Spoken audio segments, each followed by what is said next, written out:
Erev Tov, everyone, and welcome. It is Monday night. It is 8 p.m. here on the east side of the United States, here in the diaspora. This is the House of Seven Beggars.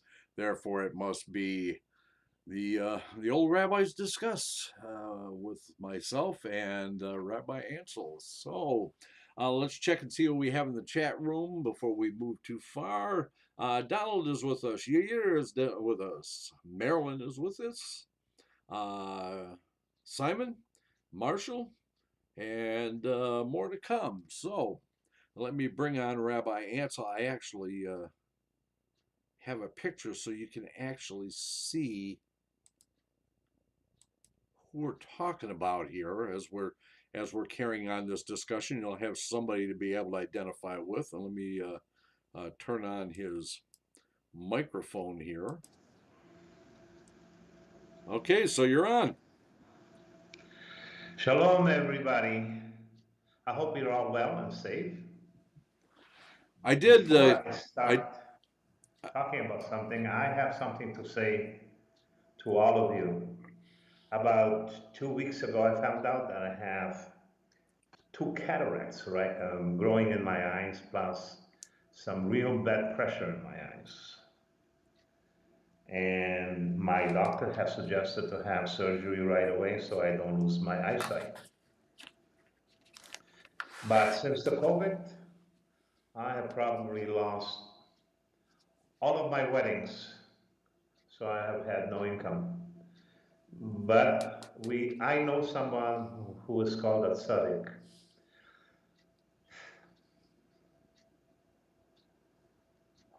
His name is Aryel.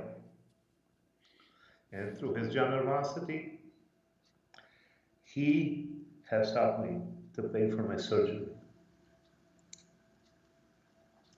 I have no words to say except for thank you. Well, that's what we do. It's nothing special. I mean, we do that. We do that for anybody who has. It's not easy. No, but Hashem has blessed us to be able to have the wherewithal to be able to do that. So it's not me. It ain't coming from me. Okay, I'm just the intermediary. I'm just the dispenser. But you're still a tzaddik. And you're also my partner. We shared the job of Rosh Yeshiva, our yeshiva. Yeah. Anyways, so we are going to finish the last part of antisemitism, and we're getting to the United States. And anti-Semitism in the United States reached its peak during the 1920s and 30s. The pioneering automobile manufacturer Henry Ford propagated anti-Semitic ideas in the newspaper called the Dearborn Independent. The pioneering aviator Charles Lindbergh and many other prominent Americans led the America First Committee in opposing any American involvement in the new war in Europe. However, America's first leaders avoided saying or doing anything that would make them and their organization appear to be anti-Semitic, and for this reason they voted to drop Henry Ford as an America's first member. Lindbergh gave a speech in Des Moines, Iowa, in which he expressed the decidedly Ford-like view that the three most important groups which have been pressing this country towards war are the British, the Jews, and the Roosevelt administration.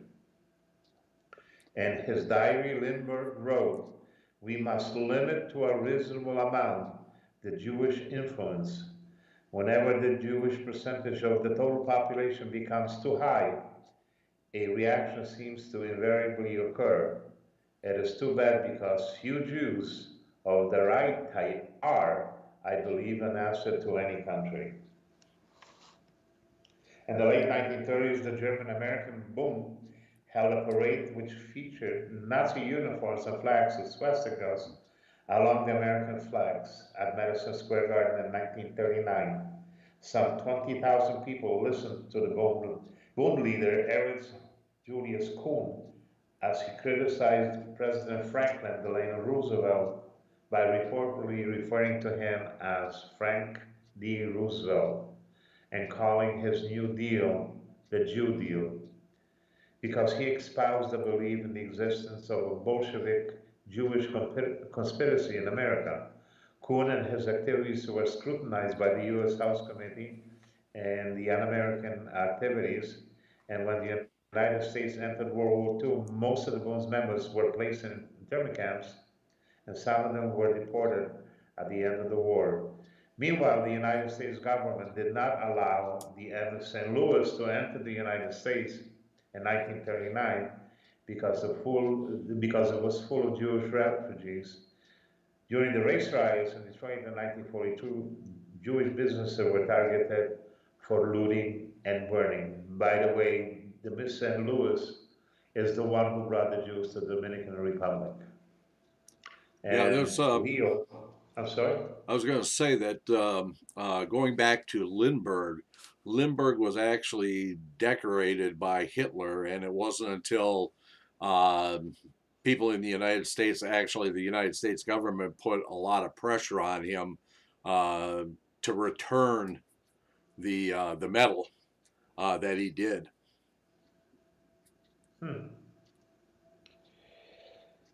Anti-Semitism now in the Soviet Union. It reached a peak in 1948 to 1953 and culminated in the so-called Doctor's Plot that could have been precursor to a general purge and a mass deportation of the Soviet Jews as a nation.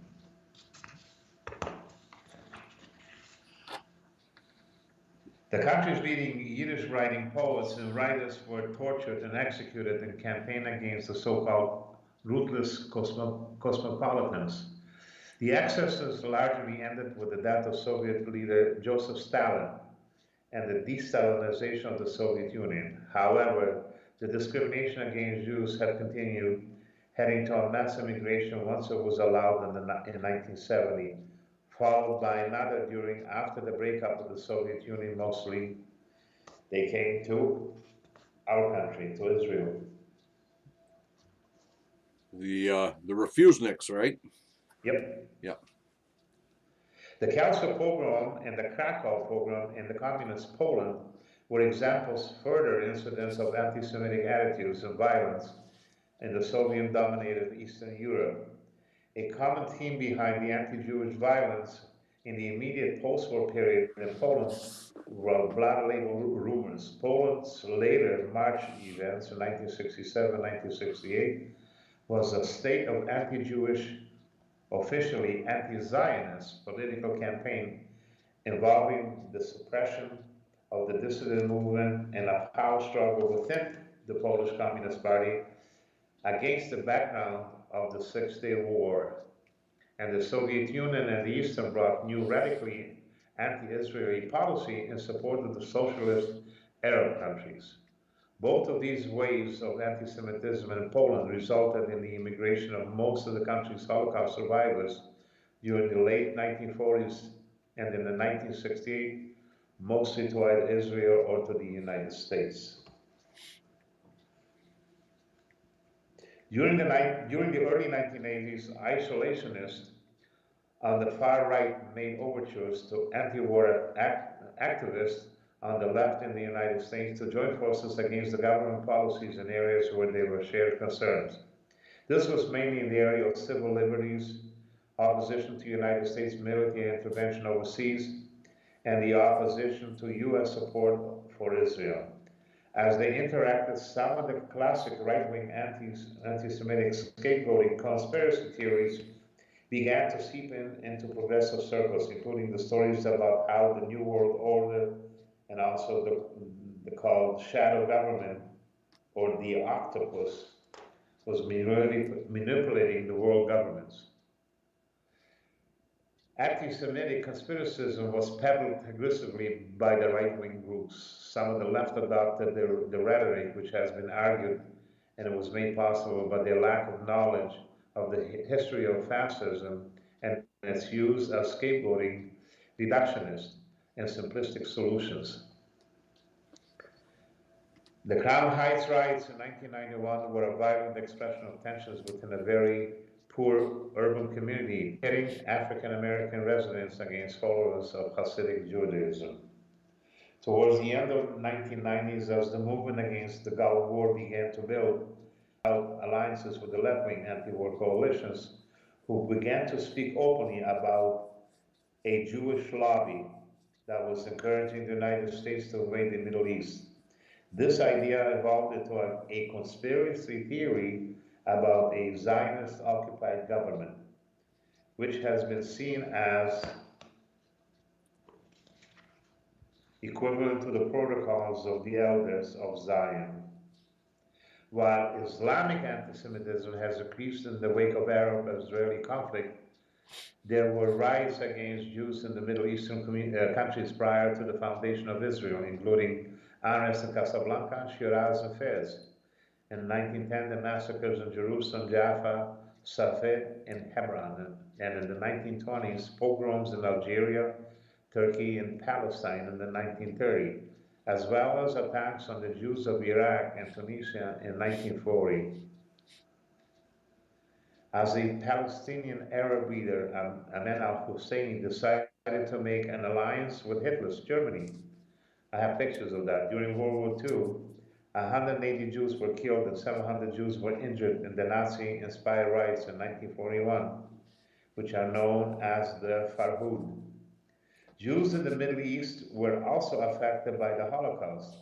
Most of North Africa came under Nazi control, and many Jews were discriminated against and used as slaves until the Axis defeated them.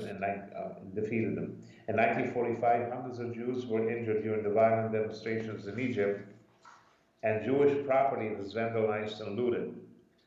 In November 1945, 130 Jews were killed during the pogrom in Tripoli, and in December 1947, shortly after the UN partition plan, Arab rioting resulted in hundreds of Jewish casualties in Aleppo, including 75 dead.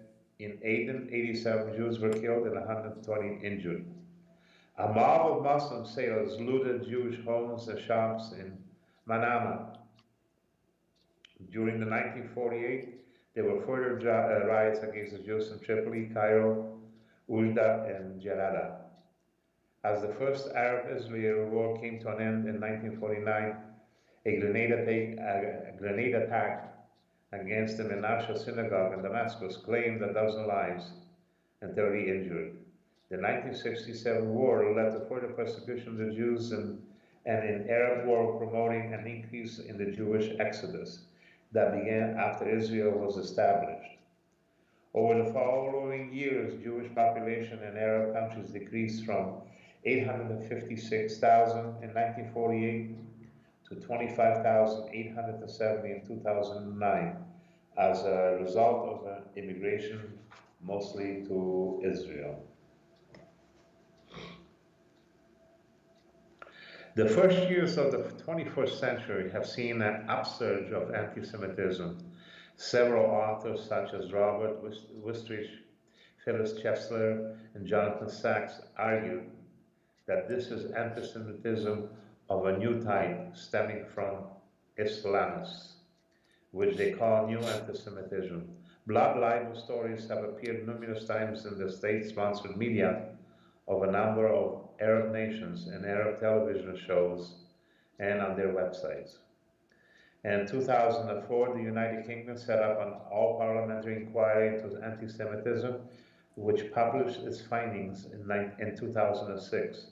The inquiry stated, until recently, the prevailing opinion, both within the Jewish community and beyond, had been that anti-Semitism had receded to the point that it existed only on the margins of society.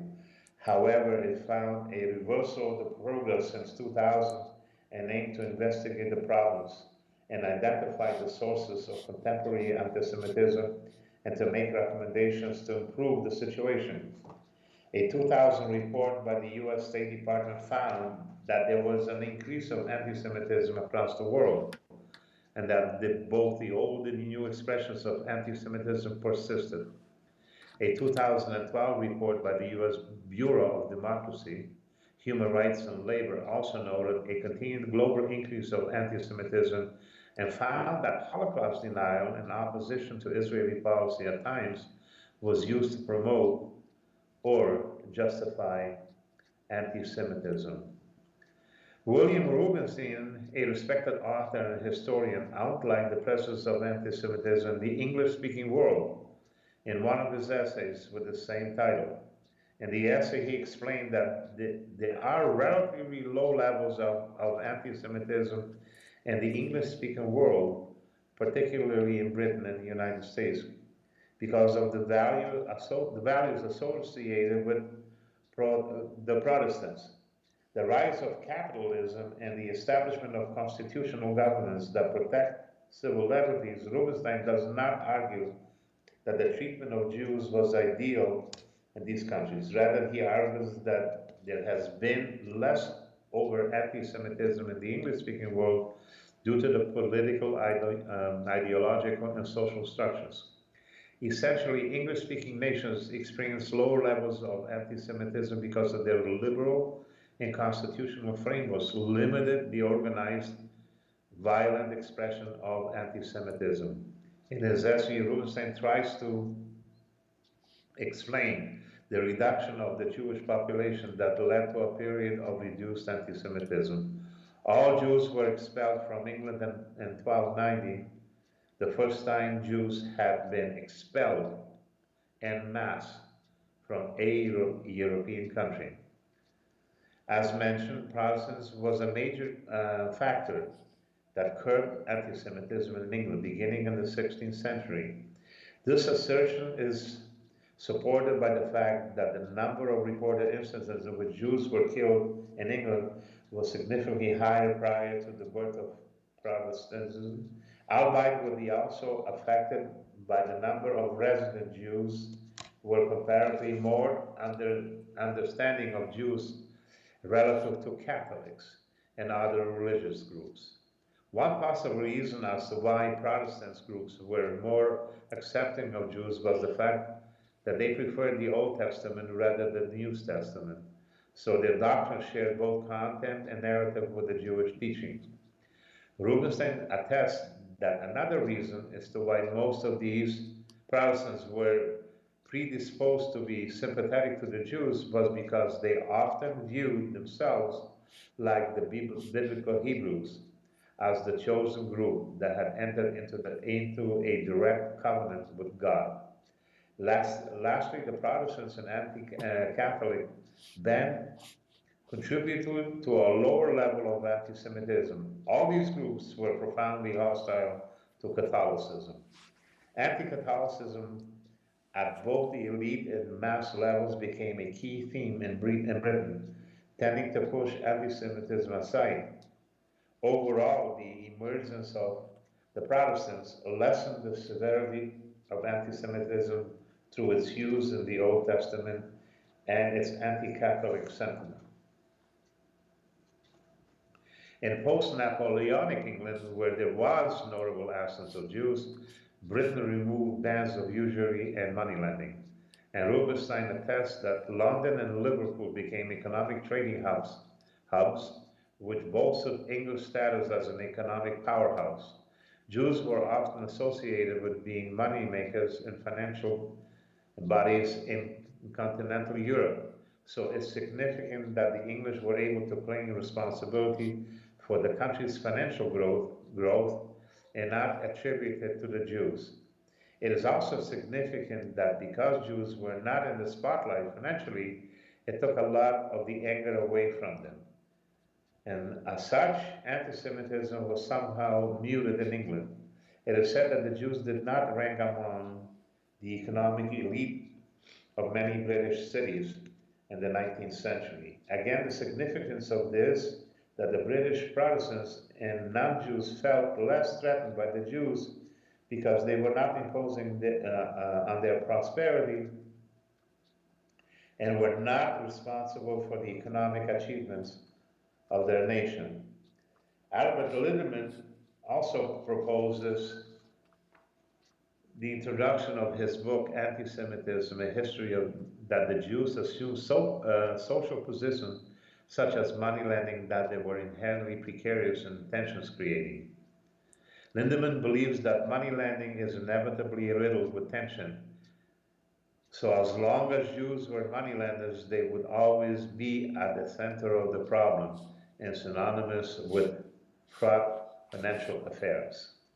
The third major factor which contributed to the lessening of anti-Semitism in Britain was the establishment of the constitutional government, something that was later adopted and bolstered in the United States.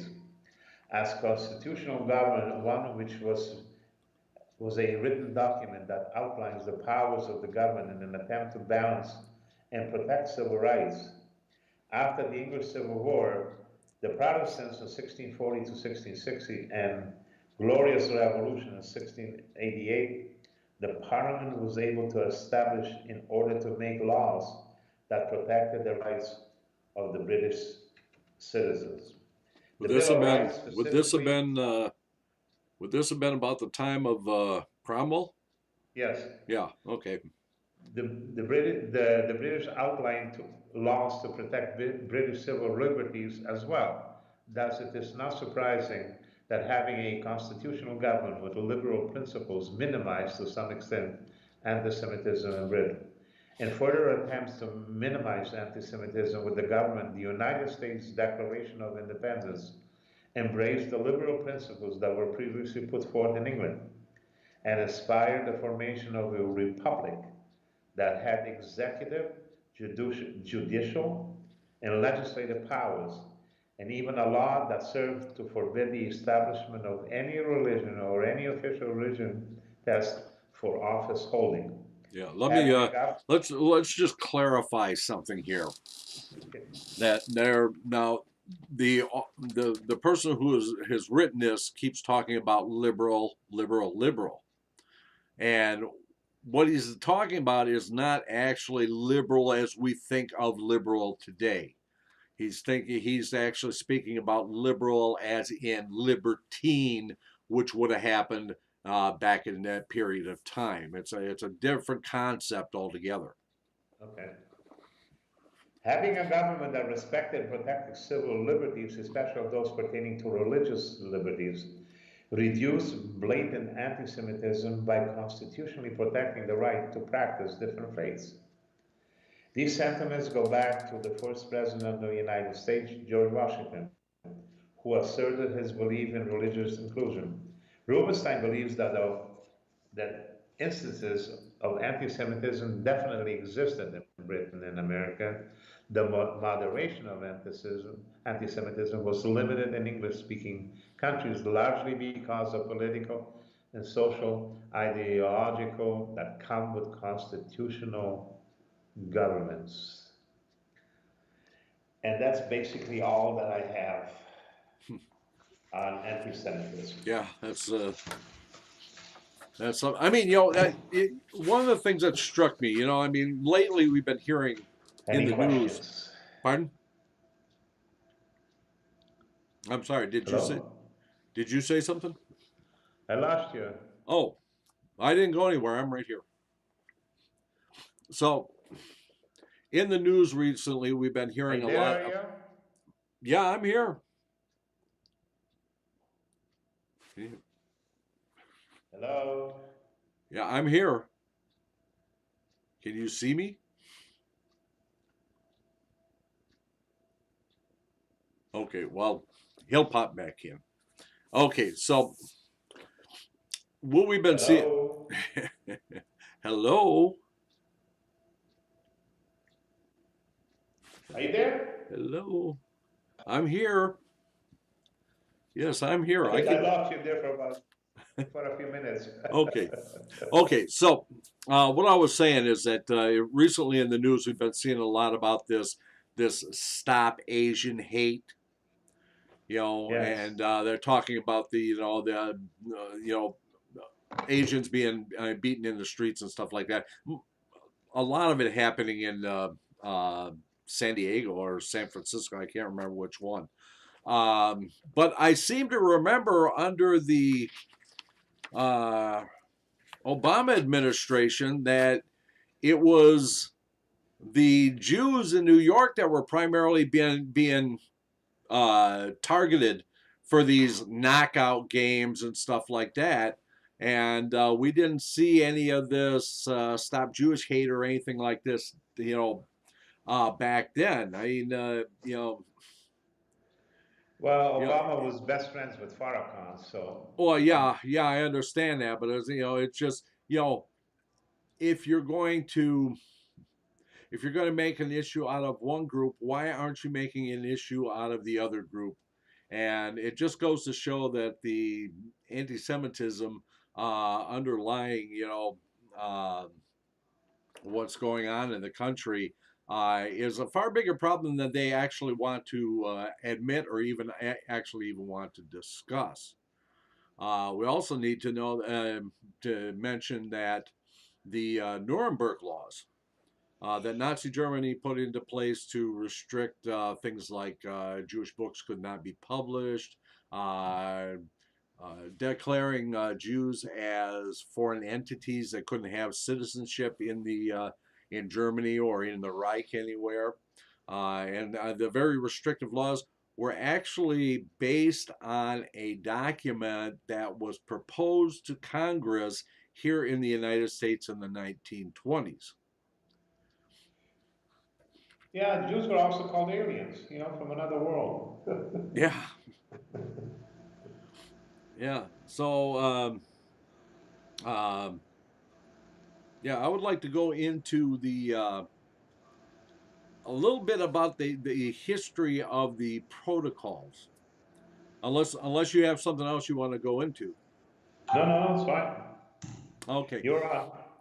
okay. So there's I mean, this is one of the most notorious documents that have been presented against the Jewish people for a very long time. It keeps popping its ugly head up all the time. And before I forget, Kelsey Lynn, I did see your note in the chat room, and I will get David on the list. Okay, so um, this document has been floating around for a long time.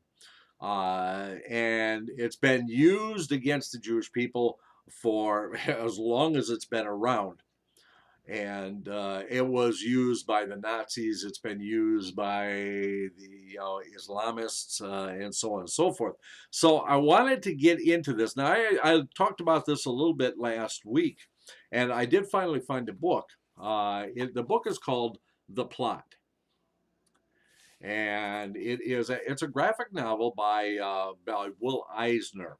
I have a lot of respect for Bill Eisner. Me and him were actually when my book came out.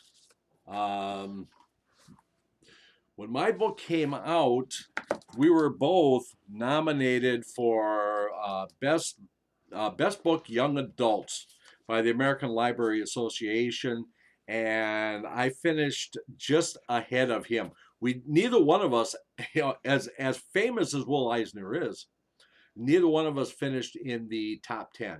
We did both finish in the top 20. I mean, it was one of the biggest thrills of my life to actually be in the same company as Will Eisner because, as a as a comic strip artist, um, he's like a hero. I mean, he's from the Silver Age comic. He went through and a very extensive and long search in this whole process of the protocols and actually put it into a graphic novel. And I'm going to refer to it as I kind of give you a history of this notorious document and where did it actually come from.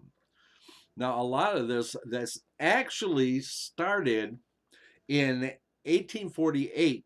So it's been around a long time. In 1848 in France. It all started because of the revolutionary thing that was going on in France at that time. King Louis Philippe was actually in power. He abdicated the throne. Uh, probably just 2 steps ahead of a lynch mob or a guillotine, as the French are very fond of using. And the French actually elected a man named Napoleon. His name was, I'm sorry, yeah, it was Louis Napoleon. Louis Napoleon, who was actually a descendant of Napoleon Bonaparte, elected him as president.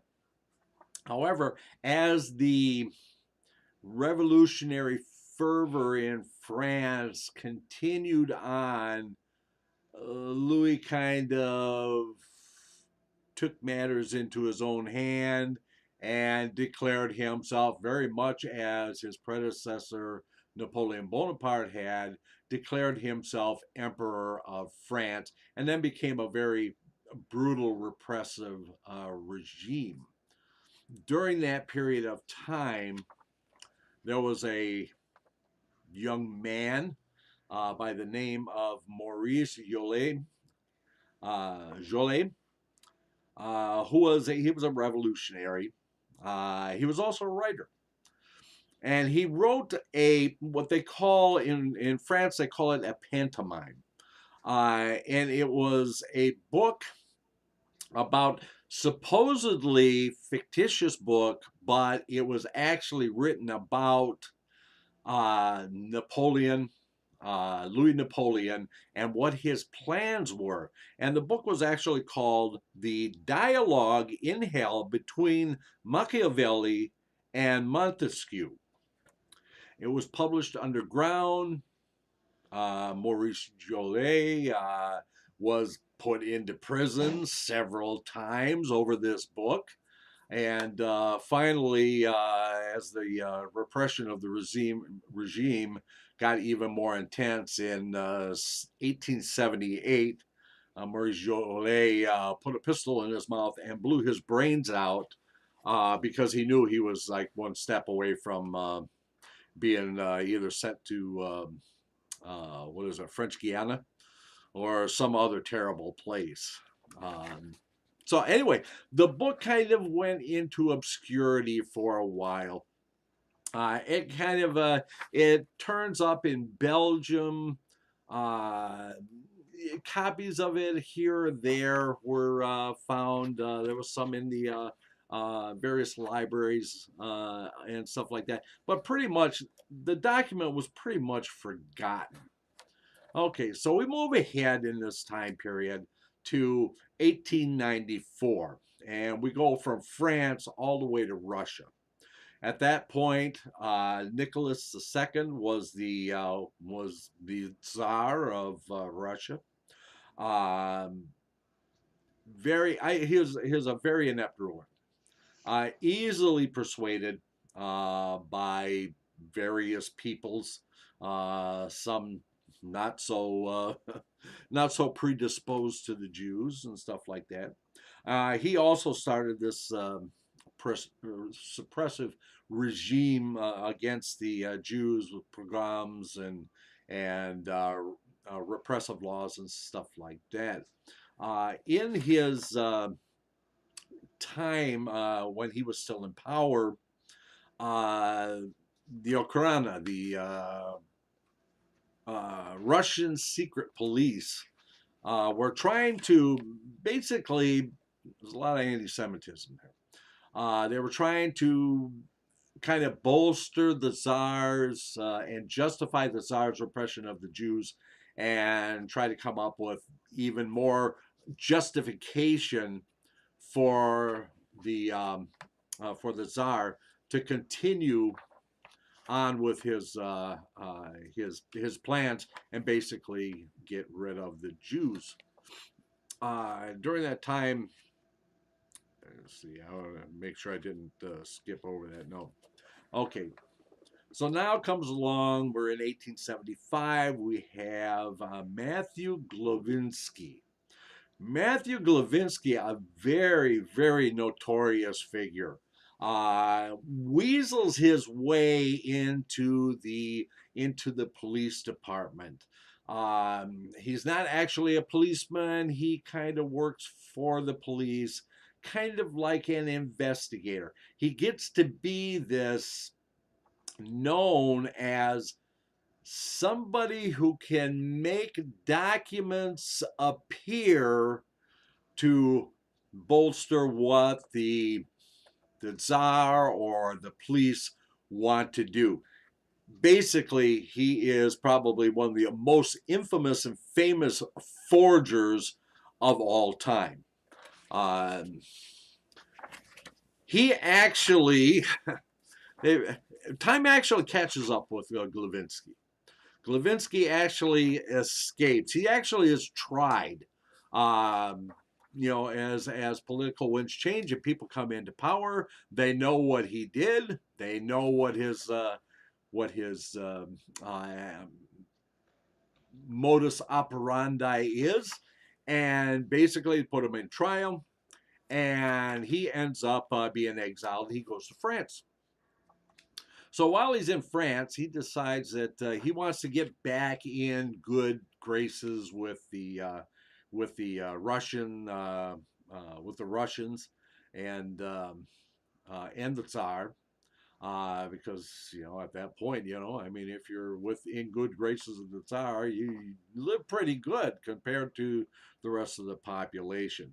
So he starts looking around. He hooks up with another person who are trying to come up with ideas how to help him get back into the graces of the Tsar. He's very pro Tsar, and actually he really isn't. He plays both ends against the middle. He actually publishes some revolutionary texts and stuff like that, and he's in league with the police and the czarist regime and stuff like that. So he's playing both ends against the middle, and that's how he actually ends up getting into France, because they basically chase him out. He's a little too well known just to have him be what the Russians refer to people under the snow, shall we say. So he's a little too famous for that. So they exile him to France, and there he hooks up with this other person where to try and get back into the graces. Rakovsky, that's the person, Rakovsky, um, to try and get back into the Tsar's good graces and get back into Russia. For some reason, he wants to go back to Russia. Don't know why. Don't care. Okay, so uh, this whole thing with the protocols of Zion starts to happen in 1898. I mean, this thing actually goes back quite a ways. Okay, so in 1898, while they're trying to figure out how to support the Tsar in his pogroms and his repression of the Jews, when he's hooked up with this other person, they actually, the other person actually said, I have this book. I have this book. It was written by this crazy Frenchman in 1848. It's called the uh, Conversations in Hell between Montesquieu and between Machiavelli and Montesquieu. And he says, maybe there's something here. So Glavinsky takes the book and he starts to reading the book. And at this time, this is about the time that the first Zionist Congress met with Herzl. And he takes the book and he rewrites it. He rewrites it badly. Okay, let's put it down. Let's make sure that we understand. It was badly rewritten so that it's supposed to be this what do you call it when they somebody writes a big long dissertation on something. Anyway, it's supposed to be all this stuff about the Zionist Congress and what their plans are for the world. This one world government where the Jews are on top and everybody else is suppressed. So he takes the dialogue in hell and rewrites it and basically publishes it in Belgium, and it makes its way into France, and from France it's sent on to Russia, where the Tsar uses it, and he actually brings it back. I mean, he says, basically, I found it, you know, and it's reported to the Tsar, and he actually is allowed to come back and uh, come back into the USSR during that period of time, a little later in that period of time. Well, I'll tell you what. Let's take our break right now, and when we come back, we'll get to the first publication of the protocols of the learned elders of Zion, or the protocols of Zion, depending on how which title it's given, and then we'll get into that, and we'll see what has happened with the protocols all the way up until very present time. So I'm going to put you on hold there, Ancel, Okay. and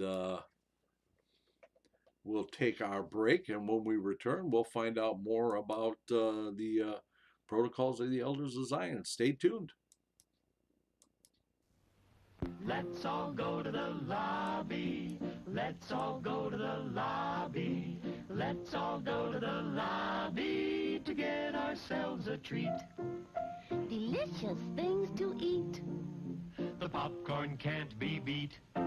The sparkling drinks are just dandy. The chocolate bars and the candy. So let's all go to the lobby to get ourselves a treat.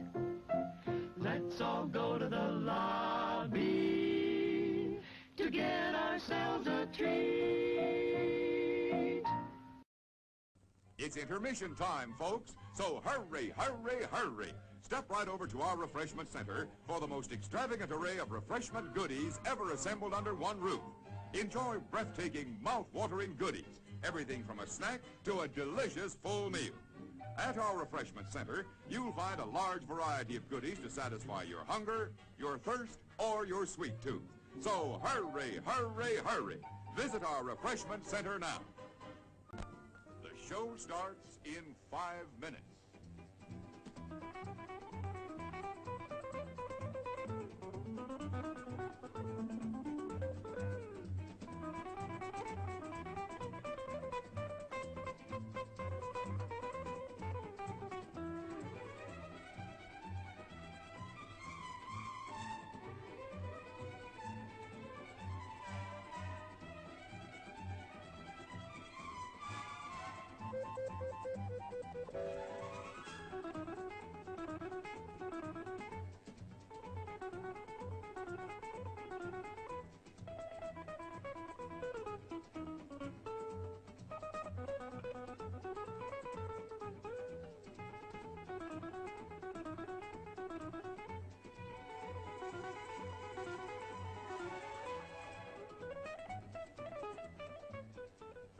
The show starts in 4 minutes.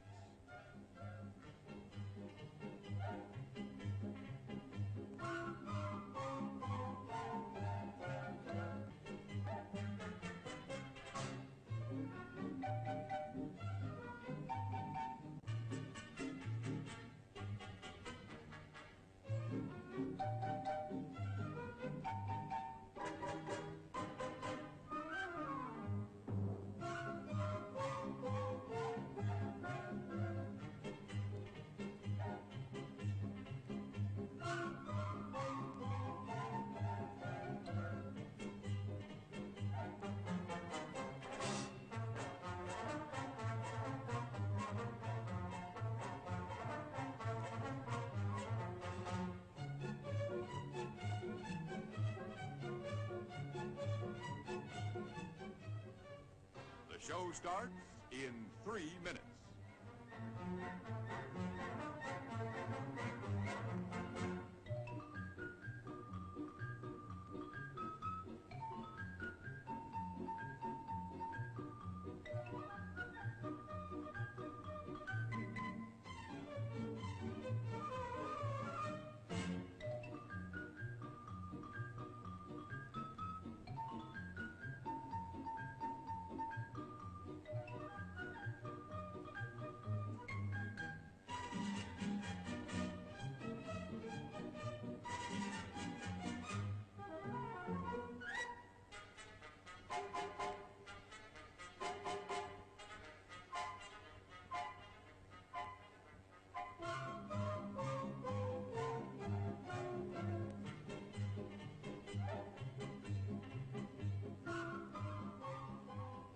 The show starts in 2 minutes.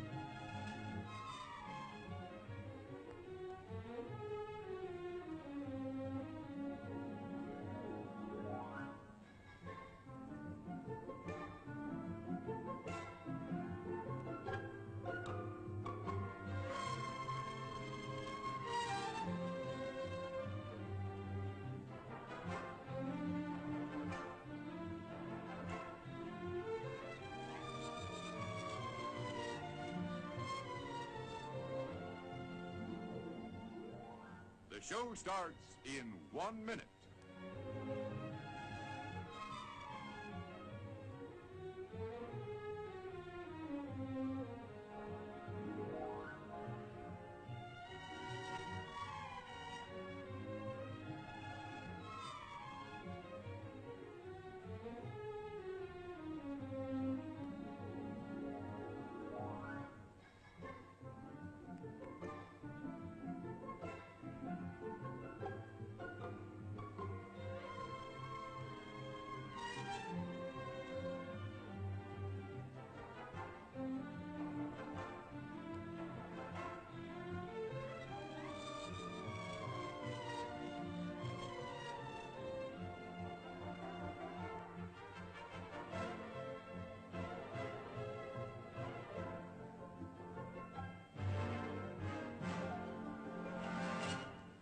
And now, on with the show.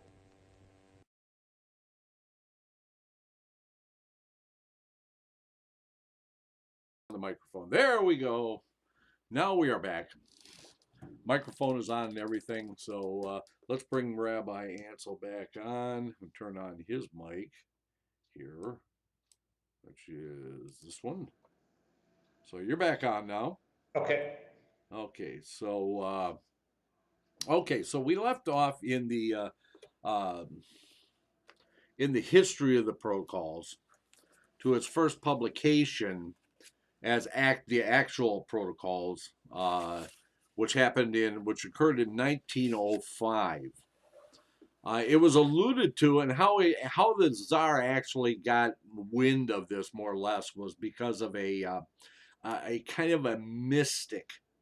For some reason, other than Rasputin, Rasputin was not the only off the wall mystic that was hanging around the imperial palace. There was another one called Sergei Nihilus.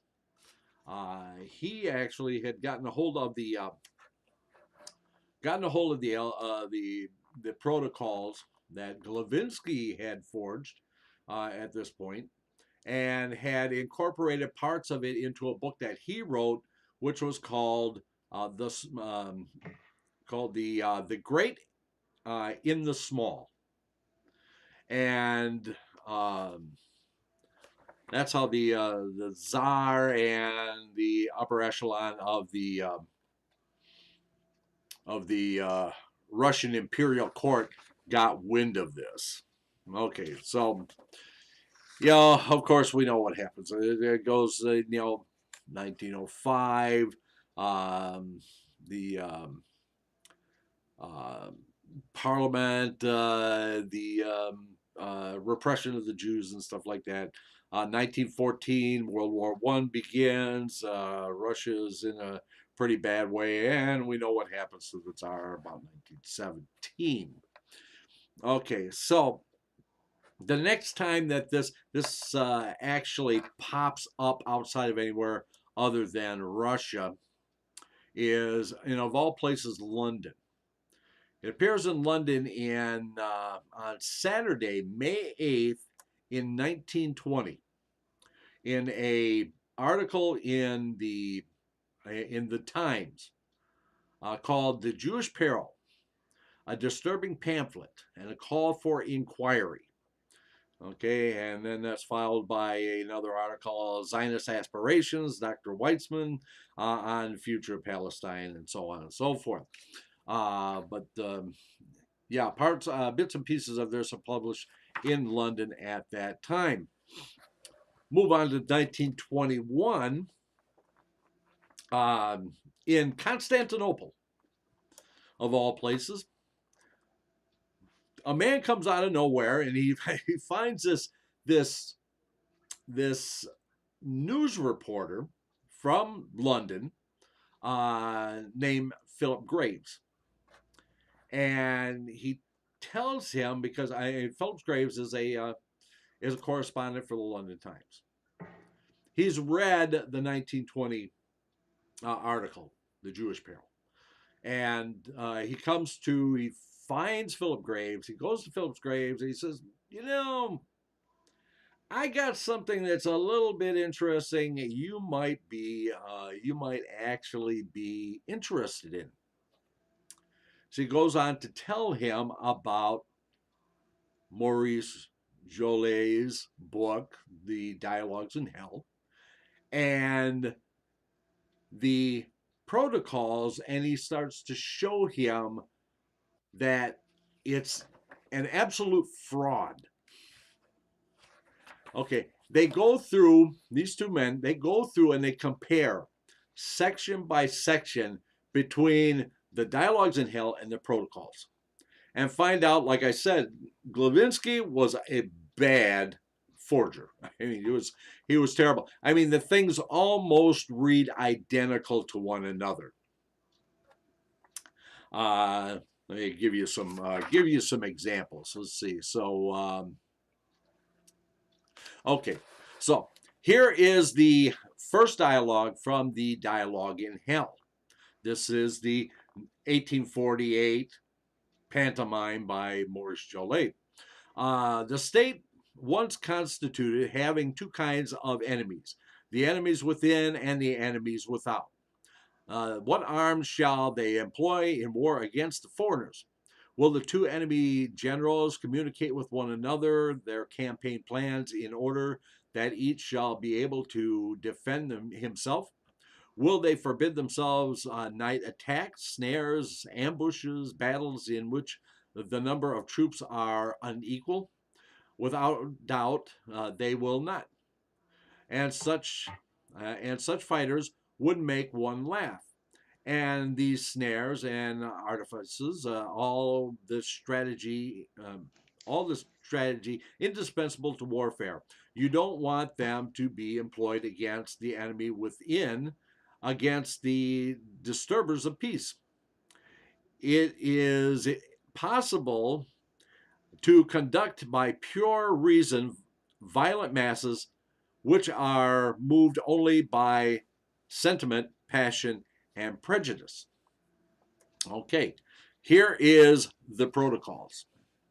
In every state there are two foes, and if in regard to the external foe it is allowed and not considered immoral to use every manner and art of conflict, as, for example, to keep the enemy in ignorance of plans of attack and defense, to attack him at night or in superior numbers, then in what way can the same means in regard to the worse foe and destroyer of the structure of society and the Commonwealth be called immoral and not permissible. And it's almost identical. I mean, and there are many. I mean, you can go through the whole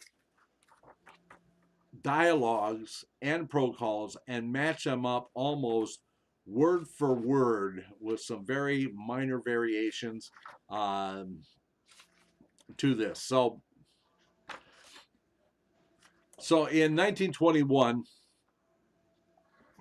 he publishes again in the Times, the London in August 17th, 1921. Referring back to the 1920 article, The Jewish Peril Exposed, historic fake details of the forgery.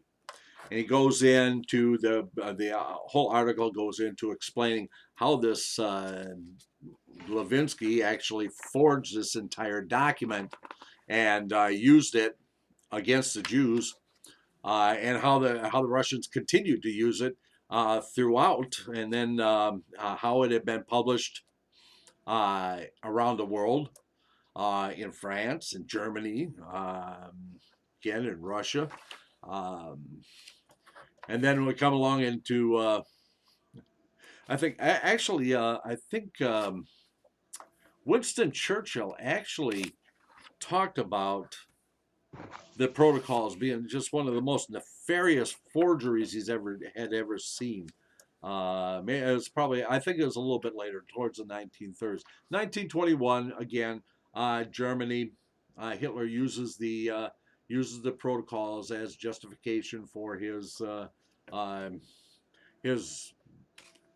rise to power. I mean, the decimation by the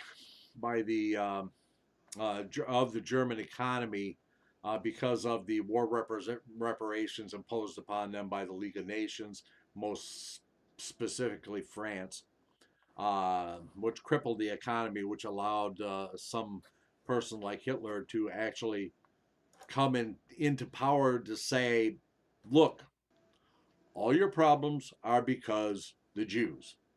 And if you don't believe it, then read the Protocols of the Elders of Zion. Okay? Does not seem to be any way to kill this monster.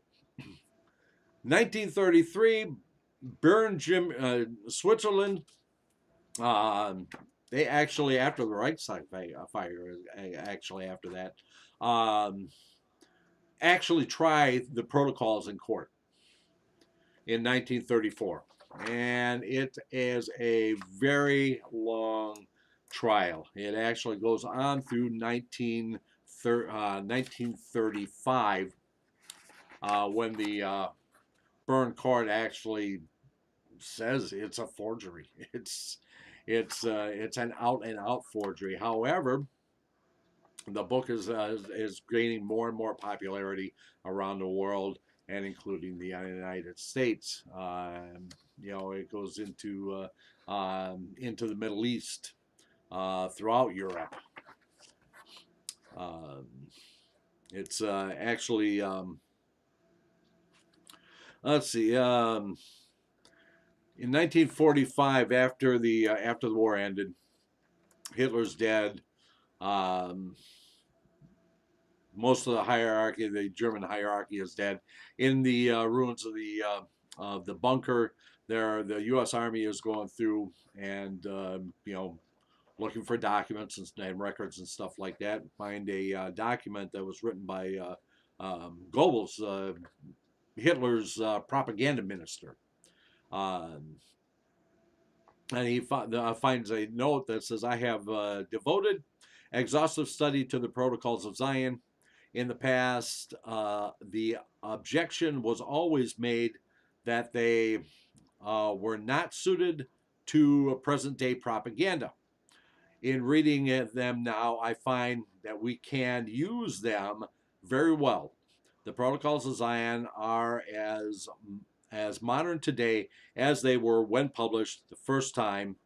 At noon, I mentioned this to the Fuhrer. He believed the protocols to be absolutely genuine. This is even after the Bern trial. Okay, moving ahead to 1964. The United States Congress puts a committee together to basically look at this protocols of the Elder of Zion, and they publish a report called "Protocols of the Elders of Zion: A Fabricated Historic Document."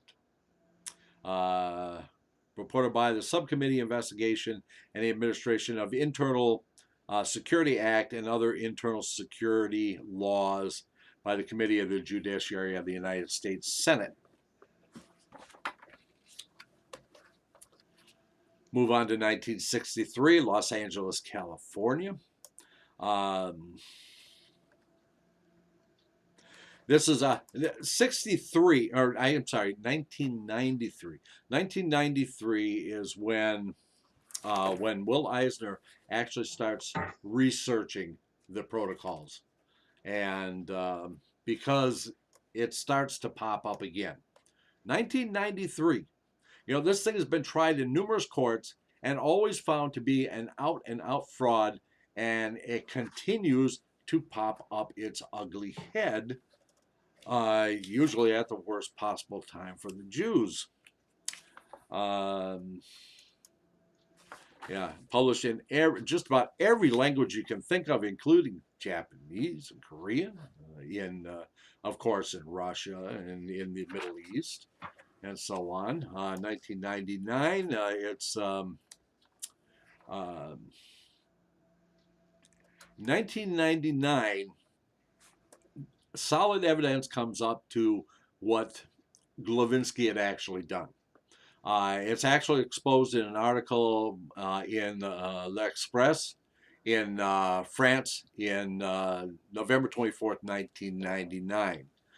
Solid proof that this was absolutely a forgery of a magnitude unknown before. Moving on to 2000. The Christian Defense League distributes copies, and that's one thing I didn't mention. Rabbi Ancel actually did mention it, that Henry Ford had bought the Dearborn Independent. Dearborn Independent published the Protocols of Zion in their paper.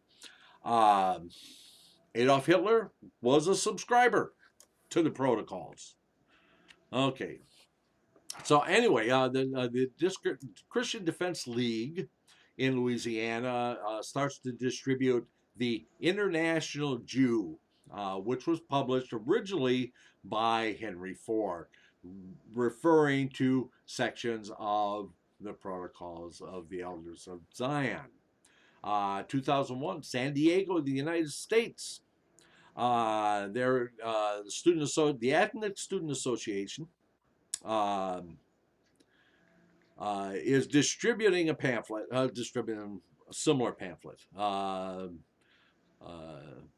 The Protocols of the Elders of Zion for the Truth About the Jews. Okay. As I said, this thing just continues popping up constantly. We have, Will Eisner actually publishes his graphic novel shortly after 2002. Let me make sure I check the copyright date on here. And let's see, first published in 2005. 2005, he actually published this book. If you do not have it, you should have it in your library. Trust me, it is an exceptional read. Let's just hit some of the anti-Semitic things because of the Protocols of the Elders of Zion. Again, no matter how many times this thing has been exposed as a fraud, it just continues to be used against us. July 2003, Molotov cocktail thrown through the synagogue in Allentown, Pennsylvania. Bullets fired into synagogue, none hurt. Wildwood, New Jersey, 2003. Heil Hitler painted on Jewish center walls, Long Island, New York, August 2003. ADL reports 330 anti-Semitic acts were committed in Paris, France. March 30th, 2002, arsonists attacked synagogue in Strasbourg, France. Campus booths smeared with anti-Semitic slogans in Lewistown, Maine, March 2003.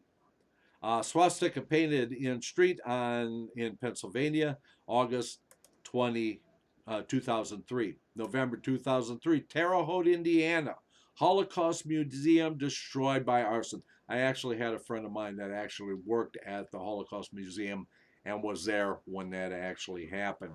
2003, Wichita, Kansas, and headstones in Jewish cemeteries smashed. Anti-Semitic slogans painted on classrooms at college in Berkeley, California.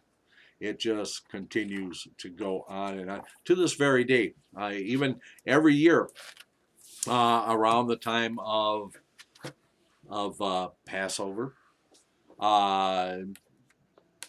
pretty much just about every year in the Middle East, in Egypt, they have a movie that they show about the protocols of the elders of Zion. The old blood libels keep cropping up. 1950. You would think that after the war into the 1950s, Chicago, Illinois, a Jewish man was hung for suspected of kidnapping a Christian child and killing him and using his blood to make their Passover matzah. Turns out the kid got lost. He turns up. Never seen red matzah. Yeah. The kid actually turns up a couple of days after the man is lynched. And it's kind of like, oh, sorry about that. So, Also, my uncle Morris Nadell and Magda Nadell were present because they lived all their life in Allentown, Pennsylvania.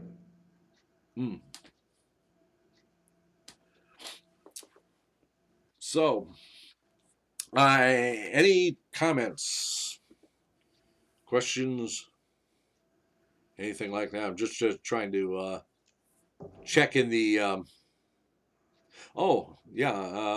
Richard says Alan Dulles, former director of the CIA, called it a forgery. Yeah, Alan Dulles, not one of the more upstanding persons in the U.S. government during World War II. Actually, he got himself rich by holding the United States hostage because he had actually bought up the shares in the Middle East oil companies and stuff like that, was actually holding them ransom until he got the price that he wanted from the U.S. government. Dulles, not a real ethical man. He was actually involved somewhat with Germany through the war, profiteering. They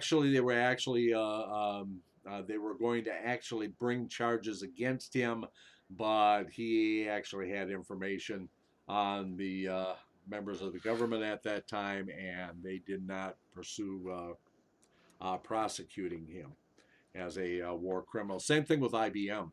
IBM continued throughout the war to operate in Germany. It's actually said that it was because of IBM's work and IBM's computers that the Germans were actually able to facilitate the mass extermination of the Jews to the extent that they were able to. Talking about France, I mean, France, of all the countries that were sending Jews to the death camps, France was way in the lead of everybody else.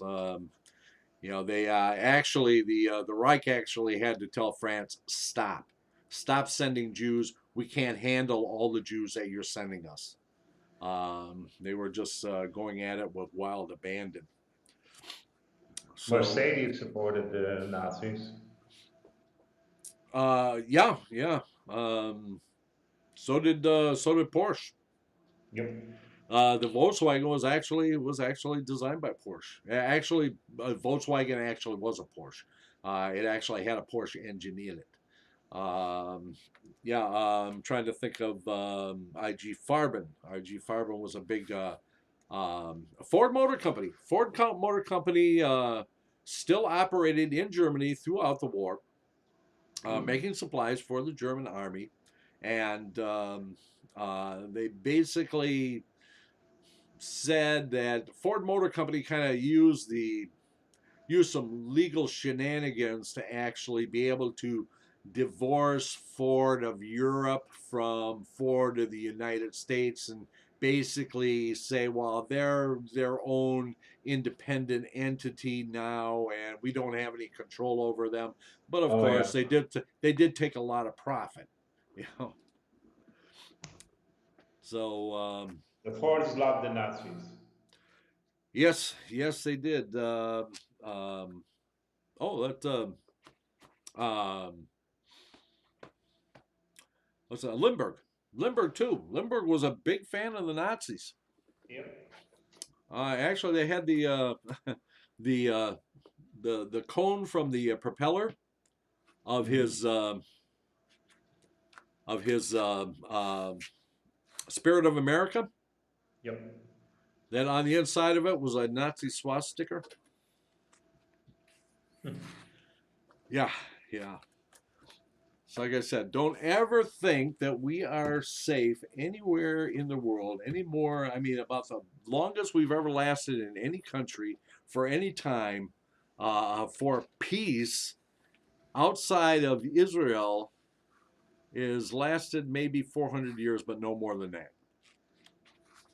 I guess that would have to be Spain. So I would like to conclude tonight. We're going to finish a little early.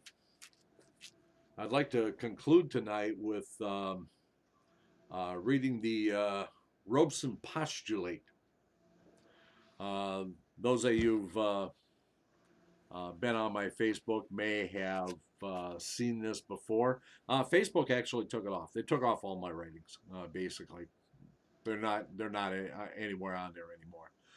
This was something I wrote back in 2013, and it has to do with anti-Semitism or basically racism more on a wider scale. So it starts out. Let me give you a little background on this. It's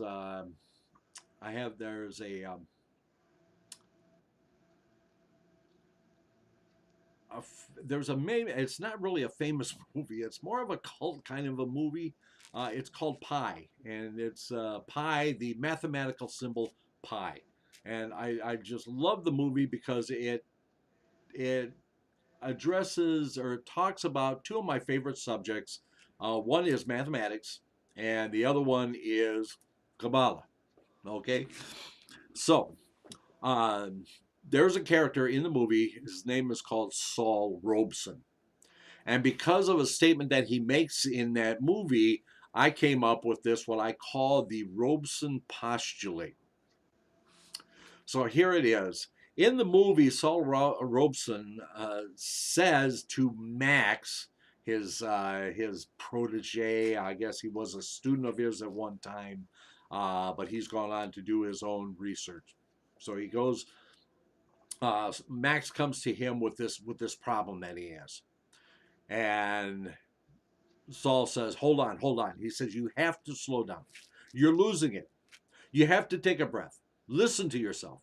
You're connecting a computer bug that I had with a computer bug you may have had and some religious hogwash. When you want to find the number 216 in the world, you will be able to find it everywhere. 216 steps from the nearest street corner to your front door, 216 steps, 216 seconds you spend riding on the elevator. When your mind becomes obsessed with anything, you will filter out everything else and find that thing everywhere. As soon as you discard scientific rigor, you're no longer a mathematician, you're a numerologist." That just struck me as just such a profound statement. coming out of this movie, and I developed this Robeson postulate named for the person in the movie Pie who actually made the comment. So the postulate goes like this: if you want to find proof of anything in the world, good or bad, you will be able to find that thing everywhere. You will find it in the people you meet on the street. You will find it in the places that you live and visit. You will find it in everything that happens to you. When your mind becomes obsessed with anything, you will filter out everything else and find that thing everywhere. The Robeson postulate can be applied to either good or bad. Most times it's actually happens to be for the bad. So here's some examples of the where we apply the Robeson postulate to negative purposes. The Robeson postulate applied to racism. If you want to find racism in the world, you will be able to find it everywhere. Racism in the people you meet on the street, racism in the stores you shop in. When your mind becomes obsessed with anything, you will filter out everything else to find that thing everywhere. As soon as you discard fact and objective evidence, you're no longer a thinking person, you're a self-proclaimed victim. The Robeson postulate applied to global warming, or climate change as they now like to call it. If you want to find climate change in the world, you will be able to find it everywhere. Climate change in the amount of snow and rain, climate change in the hot summer day. When your mind becomes obsessed with anything, you will filter out everything else and find that thing everywhere. As soon as you discard objective evidence, you're no longer a climatologist, you're a conspiracy theorist. Now, let me tell you a story about how the Robeson postulate works even in the mitzvot. Many years ago, there was a Hasidic rabbi who was so afraid of transgressing the Sabbath that he spent from sundown to sundown sitting in a chair with his feet together, his arms at his side, not even eating. He could see how everything he would do could transgress the Sabbath. So, the Robeson postulate applied to the Sabbath. You want to find transgression of the Sabbath, you will be able to find it everywhere on the Sabbath. Walking from room to room, washing your hands, enjoying a meal. When your mind becomes obsessed with anything, you filter out everything else and find that thing everywhere. As soon as you discard fact and objective evidence, in this case, Talmud and Halakha, you're no longer observant. You're a transgressor. Not resting on the Sabbath, not celebrating the Sabbath. So here's another example. Rabbi Shimon ben Yochai. Now that's coming up. Lag BaOmer coming up. So Shimon ben Yochai. Rabbi Shimon ben Yochai should be executed. He fled with his son, Rabbi Elazar, to hide in a cave. For 12 years, Hashem miraculously provided their food and drink, and they spent the entire day engrossed in the study of Torah. After 12 years, Hashem sent Eliyahu HaNavi, Elijah the prophet, to announce at the opening of the cave that the person who had made the decree had died, and Rabbi Shimon's life was safe. Rabbi Shimon and his son emerged to see the light of day for the first time in more than a decade. However, while they spent this time climbing to spiritual heights, the rest of the world continued in its more mundane fashion. When Rabbi Shimon and Rabbi Elazar saw men wasting their time on what they viewed as frivolous, non-spiritual things like plowing and planting, the rabbi looked at them with such anger and disdain that the farmers were immediately burned by a mystical fire. A divine voice called out, "Have you left the cave to destroy my world?" Rabbi Shimon and his son returned to study Torah in the cave for another year. The Robeson postulate applied to Rabbi Shimon ben Yochai. If you want to find the lack of spiritual connection with Hashem, God forbid, you will be able to find it everywhere. The farmer working his fields, the storekeeper selling his wares, the children playing in the street. When your mind becomes obsessed with anything, you will filter everything else out and find that thing everywhere. As soon as you discard fact and objective evidence, in this case that people need to live their lives and earn a living, you're no longer a tzaddik, you're a lone judge. Only one may judge alone, Hashem, Baruch Hashem. However, the Robeson postulate can work in the opposite direction also. Let's look at the reverse of this. Pirkei Avot, chapter 12. Hillel and Shammai received the Torah from them. Hillel said, "Be of the disciples of Aharon, loving peace and pursuing peace, loving your fellow creature and bringing them close to Torah." The Robeson postulate applied to loving your fellow creatures. If you want to find good in people, you will be able to find it in every person. Good in the people you meet on the street, good in the poor and the downtrodden, good in the stray dog in the street.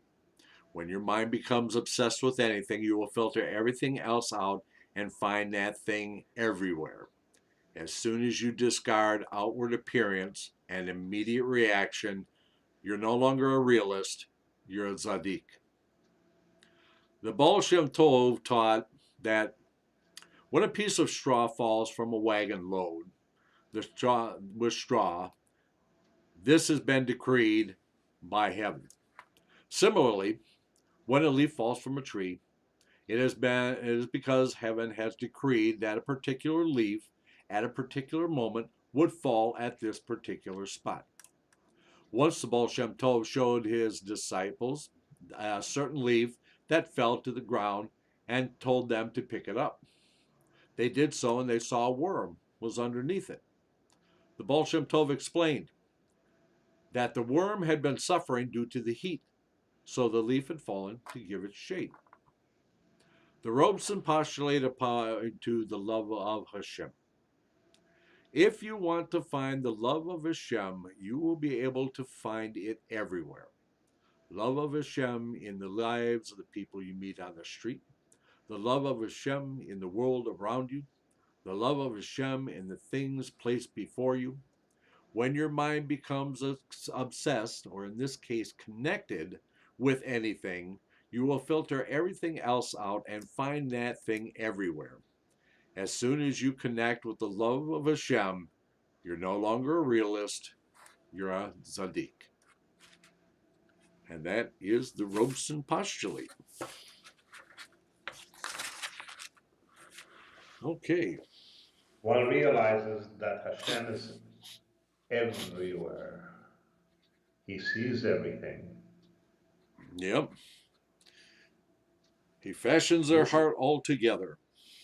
This piece has opened my eyes a lot of thinking to do about these things, because obsession is actually a sickness. It's a disease. Yes. Yeah, you were making a point about that earlier. Before we went on the air, we were talking about that. Yeah, I was giving you an example. A sign of a person being obsessed is a stalker. Yeah. He's obsessed. Yeah, he's obsessed to the point that he would destroy another human being. Correct. So, wow, we didn't finish too early. It's his mind. Yeah. Well, I mean, we keep seeing this more and more today. People getting obsessed. I mean, look at what happened. What was it yesterday? The riots in Portland, the riots in Minnesota, and stuff like that. Not waiting for any kind of facts or objective evidence or anything like that. It's just basically they're so obsessed with being able to find something wrong that they find it everywhere. Yeah, because what happens? They're self-proclaimed victims, Exactly. and by rioting and burning everything down, they get everything for free. Yeah, and right now there's There's no no rhyme and reason. You know well, it's not just what's that. There's going through no now in the United States is it's really killing me. I don't know. I yeah. fear for the United States. Oh yeah, yeah. So do I. And I fear for the Jewish people because I mean, if history is, I am a, everybody who knows me knows I am a freak about history. I love history. I constantly read it.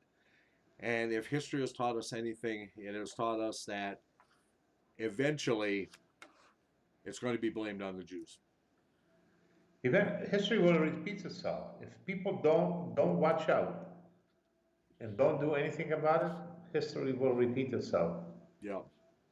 There's a lot of bad people in this world, unfortunately. Yeah. That is that's the nature of man. I mean, You know, Hashem tells us right in the Torah. that's why I love animals better than humans. It's strange when the Jews were not allowed into the United States and dictator Trujillo allowed them into the Dominican Republic, and he gave them thousands upon thousands of acres, and he saw what they can do. Yeah. So he actually wrote in, and it's still in the Constitution of the Dominican Republic, that Jews are protected by law. If an Israeli comes to visit the Dominican with an Israeli passport, it's the only passport that they don't have to pay the $20 entry fee into Dominican. If you're American, you have to pay. If you're Canadian, you have to pay. An Israeli does not. So there is some good in this world. Don't forget, during the Second World War, Hitler did call Trujillo, and Hitler said to Trujillo, "Can I send you 1,000,000 Jews?" And Trujillo said, "Please, please send them. I need people with knowledge, people who know how to work." So he sent a battalion of Germans, and they started to build structures, and Trujillo's secret agents found out that Hitler's intention was not to build homes or this. He wanted to build another Auschwitz. So In the Dominican Republic. Trujillo also wrote into the Constitution that no German. He told the Germans they have 48 hours to leave, or he's going to kill every one of them. And he wrote into the Constitution that no German can own land, can own a home, can own a condo, until about 10 years ago when President Fernandez changed the law. So Trujillo was a just dictator. He had one problem. He was a sick man. He loved young girls. And they made sure that he would enjoy his life. Otherwise, he could have made himself king of the Dominican. They would have said, okay. Yeah. Yeah. Well, we have come to the end of our time. I'm gonna put you on mute here for a few minutes. Hang on, because Okay. I'll get back with you as Thank you soon for as. listening. Yeah, it was a great discussion. So I'm gonna mute you for the moment, and we'll go ahead. Don't forget that. I'm glad everybody was here tonight. I want to make sure that I didn't miss it. Simcha, I see you. You made it. Olga, you're here. Let's see. Richard, of course, we mentioned you too, and Marshall. Um, so thank you all for being here this evening. I hope you got some, I wouldn't say enjoy, but I hope you got some education out of the last three sessions. The next session, we'll see what we're going to talk about. Until then, don't forget, on Wednesday night is the Torah Study in Depth with myself, and then Kabbalat and Ma'ariv Shabbat service on Friday at 8 p.m. Eastern, and Shachrit and Musaf service at 10 a.m. Eastern, and us right back here again the following Monday. So, until next time, dear friends, we'll say, Leila Tov.